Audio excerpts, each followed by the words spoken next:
Hi everyone, I'm Miss Fackelman, and today we are going to create portraits inspired by the book Wonder. Wonder was written by R.J. Palacio and published in 2012. It became a movie that was released in 2017 starring Julia Roberts and Jacob Tremblay. It's about a boy named August, nicknamed Augie. Augie was born with a facial deformity that made him look different from other people in general. As a result, he was homeschooled most of his childhood to avoid getting bullied and treated differently. He starts school at Beecher Prep for his fifth grade year, and while he does make a couple of friends, he is made fun of a lot by other students. They spread rumors that he has a disease, avoid him, and look at him strangely. However, while Augie is bullied a lot, he remains a strong student, stays kind, and builds meaningful friendships with some of his classmates. Imagine how you would act every day if you had classmates that made fun of you and rejected you. You'd probably want to snap at some of the people in your life, like friends and family, or you'd walk around having an expression like this. This shows how courageous and confident Augie was to remain kind and to keep his friends during these tough times. Now let's take a look at the cover for Wonder. What kind of shapes do we see? Some of you might say that we see organic shapes, or one organic shape, because the subject is a face. Organic shapes are of things that we see in everyday life of natural things, like trees and leaves, or animals, or people. A couple of you might argue that the face is more geometric because it doesn't look as complicated as the face is in real life, and the ears are a bit more circular and the head is more egg-shaped. So you might claim that it's more geometric. Either way, I would agree with you. Now, what kind of lines do we see on the cover? You would all probably say we don't see that many lines, and the few lines that we do see are very bold and curved. Now, this isn't as complicated an image as we might have seen on other book covers, but that helps the subject matter stand out more, especially because the face is a pure white and the background is a cloudy sky blue. There are almost no features in the face except for the one eye. This is probably to illustrate how Augie was born with an unusual face, and the one eye captures how this story isn't just told from Augie's perspective. We also hear about the story from the perspective of his sister and some of his friends about how Augie's getting bullied affects them too, and also how they grow from it. And the reason why the word wonder is written on his brow is because at a later point in the story, Augie's mother tells him that he is a wonder. What are some words that describe you?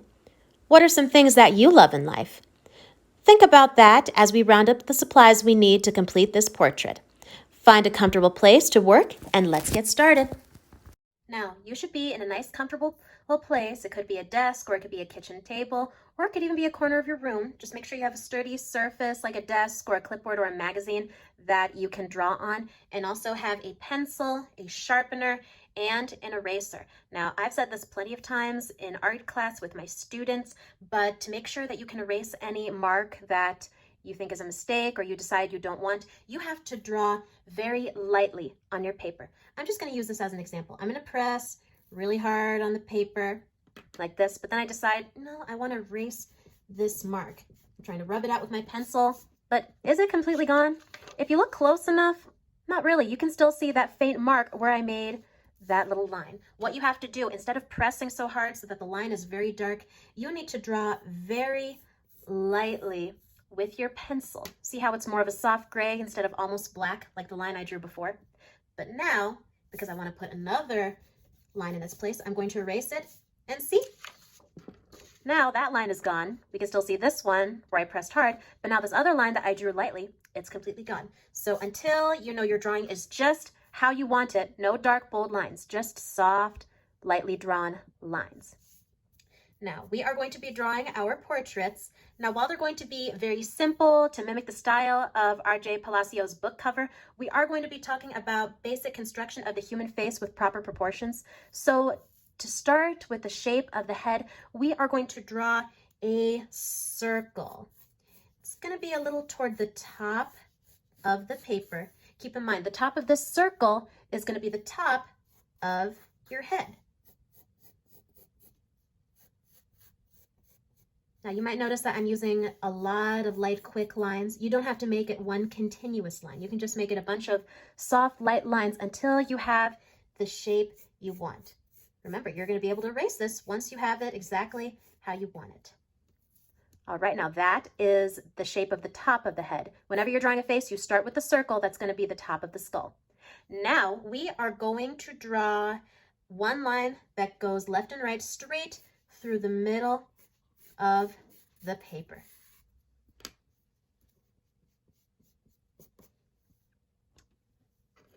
Now we are going to draw the chin. Now you can make the chin long, or you can make it short, or you can make it pointy. That's all up to you. But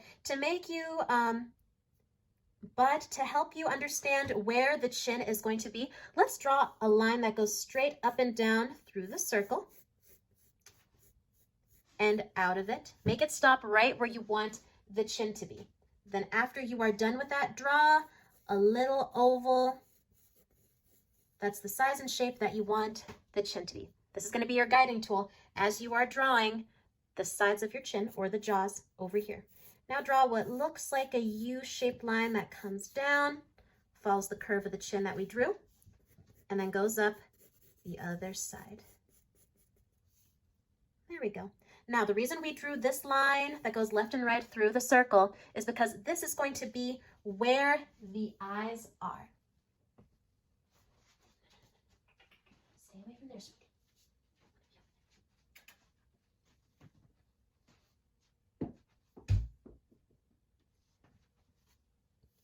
Now to draw the shape of the eye, you are going to decide where you want it to be.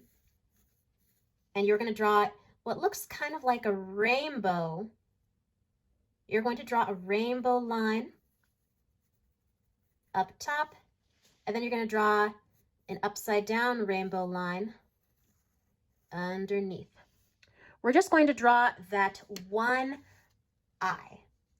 Though if some of you want to draw two eyes instead, that's absolutely fine. A couple of the covers for R.J. Palacio's other books, the subjects or the faces that were on the cover had two eyes, and maybe even the bridge of the nose. You don't have to do that, but remember, you just want to show the eyes, everything that's eye length, but the rest of the face, it's going to be blank if we're following in her footsteps. So now that I have drawn the eye, I am going to draw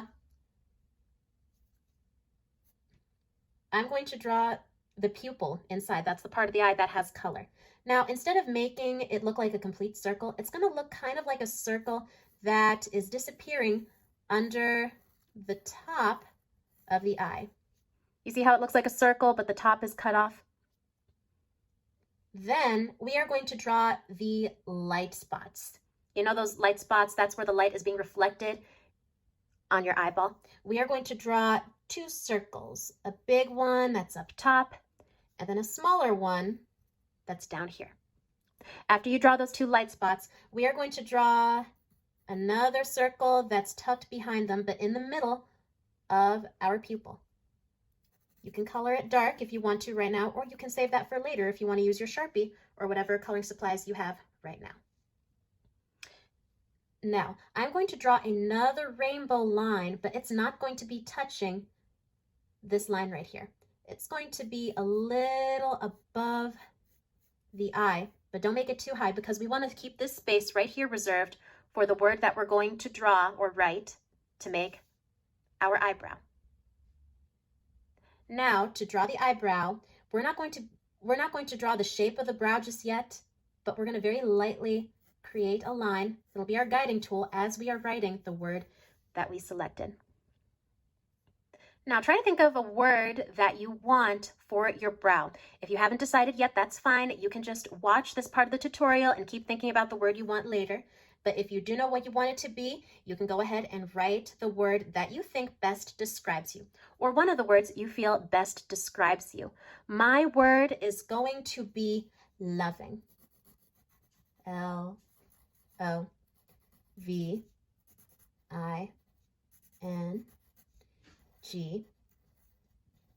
Okay, you might notice I still have some space over here with that eyebrow line. what I'm going to do is I'm going to fill in that space with a little heart. There we go. Well, one thing I noticed, if you're a girl, you might want to make the lashes a bit more long. Right now we don't have lashes. If you're a boy, you don't have to put the lashes. If you're a girl but you don't want the lashes to be that obvious, don't worry about it. But here's what we're going to do. For the lashes, when they're toward the middle of the eye, they look a bit more straight. But then as you get closer to one of the corners of your eyes, you're going to make those lashes more curved. They look curlier the closer they get to the corners of your eyes. But remember, the more toward the middle they are, the straighter they look because you're looking right at them and you can't see that curve. I'm going to put some lashes over here too, and then slowly start to make them look more curly. Add some tinier lashes in between. There we go. Now, since we have finished the shape of the face and we have done the eye, I am going to take my eraser and get rid of all these lines in the middle. I've drawn the eye and I've drawn the good face shape that I want, so we can get rid of these lines right now.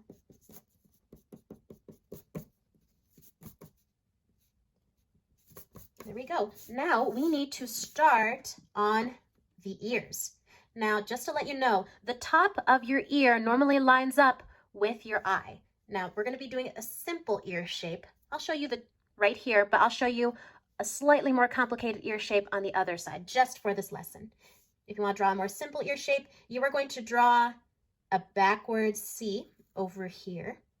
The curvy part has to be out, but the open part of the C has to be against the side of your face. And then if you want to draw what looks like the inside of the ear, draw a tinier C that's a little toward the bottom of the ear, and then draw a curved line that comes out like that. Once again, it's absolutely fine if you do not want to do the more complicated ear, but if you want to give it a shot, go right ahead. But remember, draw lightly if halfway through you decide, I don't want to do this ear right here. Now, I'm going to start drawing a right wide C on the other side of the head, but just before it can get close to the head, I'm going to make it curve out a little bit more to make the earlobe where some people have earrings, and then attach it to the side of the head. After we've drawn the overall shape of the ear, it kind of looks like a peanut, but then we're going to start drawing some of the lines that are inside the ear. Above here, you're going to draw a line that starts over here, and then it's going to curve up and then go down this way, almost like a question mark. But then you're going to make this line right here come over without touching the other side of this line over here. Next, we are going to draw another line. It's not going to be touching the end of this line that we did right here, but it's going to be awfully close. And you're going to draw what looks kind of like a backwards C, and then bring it back in, and then bring it over. Now, this is that part of the ear. You don't have to do this, but if you want to draw a tiny line that shows that little curve of the lower earlobe, you can. Now, a lot of people might not want to do this, but if you do want to add some shadows, you can start coloring in this area right here, but then as you get closer to the middle, start shading it, pressing more lightly, and then stop. They'll add a little more detail to your ear. And then over here, we're going to add another shadow, then start pressing lightly as we get to the other side, then stop. I'm also going to add another shadow over here. These are the three main areas where you'd want to add shadow. You want to press lightly as you're deep in the curve, but then as you move towards the other side of the ear, press more lightly, then stop. Now, there is that ear. If you completed this ear, congratulations, you've gone way farther than I was with drawing ears when I was in 4th grade. But if you decided not to, that's absolutely fine. Now, because I did this ear over here, I'm going to try to make the other ear look similar to this one. All right, now both ears look about the same. It's okay if they're slightly different. When your head's slightly tilted, your ears never look exactly the same, but try to make them look like they're about the same size. You can use your fingers or your pencils for measuring references, and if one is slightly bigger than the other, then erase and readjust them so that they are the same size. Now that we have finished the ears, we are going to start on one of the best parts of this portrait, the hair. Now, everyone's probably going to do their own hairstyle. If you want to copy a friend's style of the hair, that's absolutely fine. Now, what I'm going to do for mine, I just want to make it look like a simple part in the middle. I'll show you that basic style, but then to give you an idea of how it would look with bangs, I will erase that and then show you the other way to do the hair. Now, if you want to do a simple part, you are going to use this dot up here. You might still see remains of that one line we drew down the middle to help us with drawing the chin right in the middle of the face. And I'm going to draw a curved line that comes down, doesn't go too far down the forehead so it takes over the face, and then ends right here above the ear. Now I'm going to do that on the other side. I'm going to draw another line that curves down without covering the eye because we want to see that brow with the word that we chose, and then stop over here behind the ear. Now this is how you would do a simple part for the hairline, but let's say that some of you wanted to do bangs, maybe because you're drawing boys that have bangs or the girls have bangs while having hairstyles like hair buns or anything else. And if you have trouble drawing hair, don't you worry about this because we're using really simple shapes to create the hair that we're all going to color black or whatever color you choose for your hair. So to try to draw the bangs, I want to keep the top of my face for reference. I am going to draw what kind of looks like a zigzag line, but you don't want it to look too much like a regular zigzag line because take a look at how this looks right here. It almost looks like an egg's being cracked open, or it almost looks like Frankenstein's hairstyle. And for this particular project, you might not want that. So I'm going to erase that. And I'm going to draw another zigzag line, but instead of making the line so perfectly straight, like we see with most zigzag lines, I'm going to make the line kind of curve up, imitating the way hair flows, and then make another line that curves down, and then make another line that curves up. So it looks a bit more like wispy hair. Then I'm going to draw another line that curves down. I'm going to make this a little skinnier than the last one. Make these two lines that go up and down a bit closer. And then I'm going to draw another wisp for the hair that goes over, then comes back up, goes over, comes back down, and then comes down the side of the face. Right, there we go. If you want to try a different style of bangs that's not like what I did, that's absolutely fine. But one thing we will have to draw is a big rainbow line that goes over the head. And it has to disappear behind the ears. You notice I didn't like how the original line that I drew was? Well, I'm going to draw another one over it. If you don't like the first line that you draw, that's okay. Just draw another one above it. Remember to press lightly, so if there's any lines that you want to make disappear, that will work. Now, because I am drawing a girl, I want to give her a longer hairstyle. Now, right now, it kind of looks like her hair isn't down. Some really great lines that you might want to use to make it look like your person has wavy or curly hair is a wavy line that's kind of like a bunch of S's that are sliding down the side of the head. But I'm going to show you something else that I might want to do, or that some of you might want to copy. Now, one thing you could do is hair buns. For that, you just draw circles that are coming out the top of the head. Almost looks like a Minnie Mouse hairstyle, or Princess Leia. And then that would be a fun hairstyle, but suppose you don't want to do that. That's absolutely fine. Now, if you've ever had me in class, you might notice that my hairstyle is often in braids. One thing I love about braids is that it keeps the flyaways out of your face and it makes things easier for her to see. So what I'm going to do, I'm going to draw a braid that's coming down one side of the head. Now right now, I kind of want to show the line where the hair comes out of the part. So I'm going to draw another little dot up here that shows where that part ends on the back of the head. And I'm going to draw some more another curved line on each side that comes up from that part and then goes down behind the ear. Now I'm going to draw another curved line that comes up. That's the hair coming out of the part. And then over here. I made a little more hair on this side, but that's because all the hair is coming down in a braid over here. Some of you who are thinking of using a braid, you're wondering, oh gosh, this is going to be complicated. Nope, it's going to be simple because we're not showing the hairs, the individual hairs in this hairstyle. We just want to have the overall shape of the top of the hair and of the hair that's falling over your face. So what I'm going to do is I'm lightly going to draw a little oval that's coming out behind the ear. Kind of looks like there's an egg hiding under the earlobe. But then after I do that, I'm going to draw another egg shape. It's going to overlap with that first egg that I made. And then I'm going to draw another, and then another.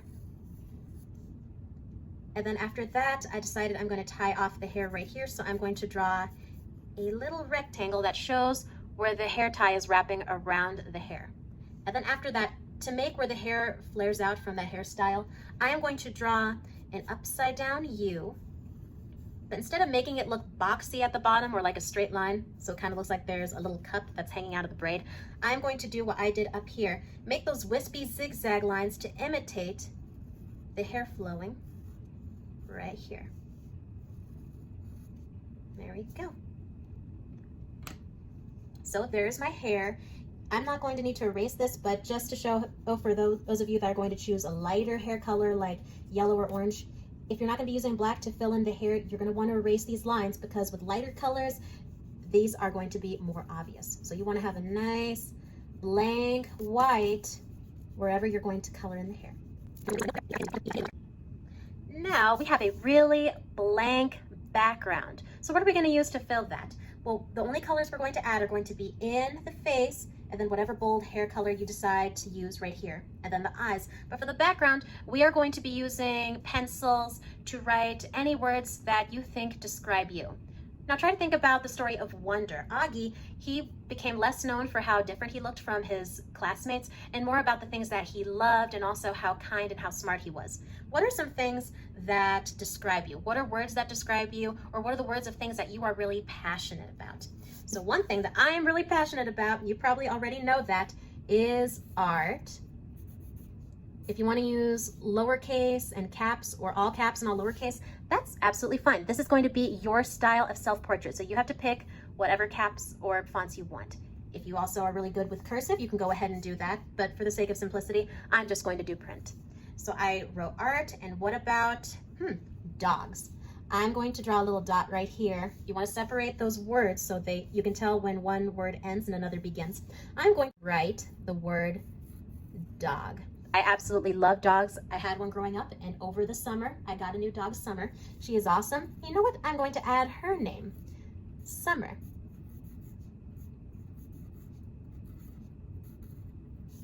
Ooh, and another thing that I think describes me, I am friendly.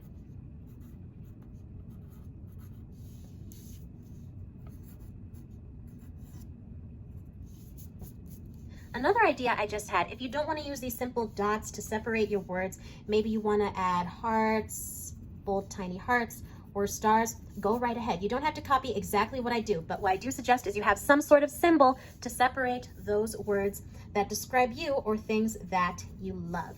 So this is just to get me started. Everyone else, start thinking about the words that describe you. If you want to make them a little bigger so it's easier to fill out your background, go right ahead. But if you love writing down words and you don't get artist or writer's cramp as easily like I do, then go right ahead and go wild with your background.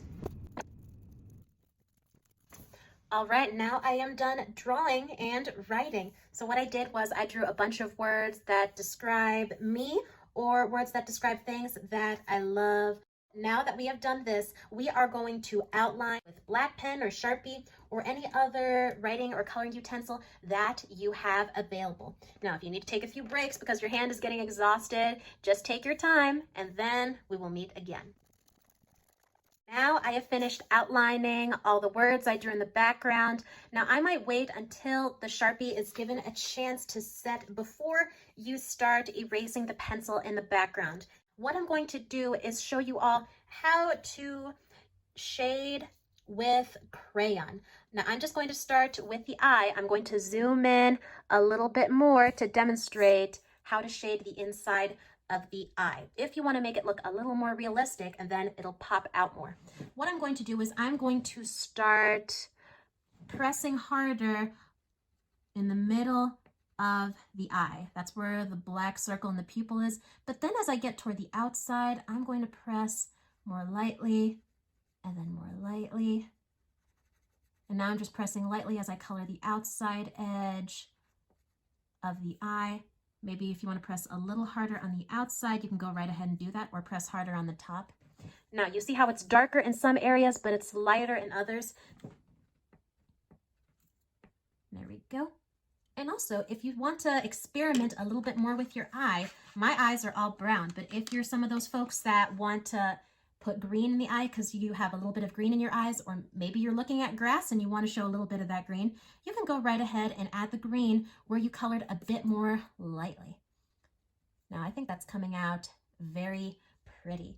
Now remember, you do not want to scribble, because the more you scribble, the less nice your artwork is going to look. Now I wish I had mentioned this earlier, but if you want to add earrings, you can go right ahead and do that. It's not too late. You can draw a little circle. You can color it pink or leave it white if your person is wearing pearls. Now, when it comes to the face, a lot of you are probably thinking of putting patterns, but one thing that we want to do is keep the face simple. With other folks that have done these wonder portraits before, they knew to keep whatever pattern they did in the face simple so that the eye would pop out more. If you want to do like a diamond pattern or really large checkers, that's great. But the smaller and the more detailed the pattern you put in the face then the less your eye will stand out. Even if I drew a bunch of teeny tiny hearts all around the inside, the eye would not stand out as much. And we want to make it really pop. So now everybody, remember, we want to keep a simple pattern in the face, and then you color your hair however you want. If you got red hair, color it red, or if you want to give yourself blue hair for this project, go right ahead. So now everybody, let's get our coloring supplies and let's finish our portraits. All right, I have finished coloring. I like how the pattern came out. It kind of looks like a simple organic pattern, but at the same time, it almost looks like it's flowers, but simple enough that it doesn't draw attention away from the eye. Now, you didn't have to do a pattern. For those of you who said, I'm just gonna color my face all of one color, that's absolutely fine. Great job, everybody. I hope I get to see a lot of the portraits that you do on your own time. For those of you who are staying at home, have a great day, and I'll see you all next time.